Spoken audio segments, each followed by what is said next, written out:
ওরে ছোট বাঁদর, বাদরামিরা শেষ নেই। আজকাল তো প্রকৃতি তো 100 টাকা দেয় না, আর আপনার আসছেন গেটে 100 টাকা দিতে। তাহলে কত দিব রে? 10,000 টাকা। আপা এটা বুঝতে মস্করা করছিস? দেখেছেন মাত্র 10 টাকার একটা ফিতা টাঙ্গিয়ে 10,000 টাকা দাবি করছে। এই লাইসা কি বলো তুমি এগুলা? এটা আজ কোনো প্রোগ্রাম না, এত টাকা চাইলে হবে? আই সিয়াম, তুই কথা বলছিস কেন? হ্যাঁ রানা, জি সাদা রুমাল আনো নি? এনেছে আমার কাছে। আরে রুমাল দিয়ে ওর মুখ চেপে ধরতে পারো। আব্বা আমার লজ্জা লাগে। আরে করত, ওই লজ্জা নিবারণ করার জন্যই তো সাদা রুমাল দিয়ে মুখ ঢাকতে বলেছি। মুখ ঢাক, এটা আমাদের বংশের রেওয়াজ।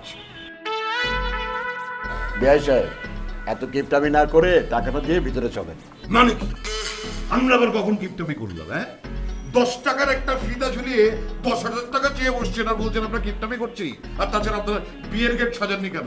না সাজানো গেটে আমি কেন টাকা দেবো? আরে আপনি কি কেউ গেট সাজায় নাকি? এটা তো একটা ঘরোয়া অনুষ্ঠান। এরপরে যখন প্রোগ্রাম হবে আমরা সুন্দর করে গেট সাজাবো। এই তো একদম সোজা পথে সোজা লাইনে এসে পড়েছে।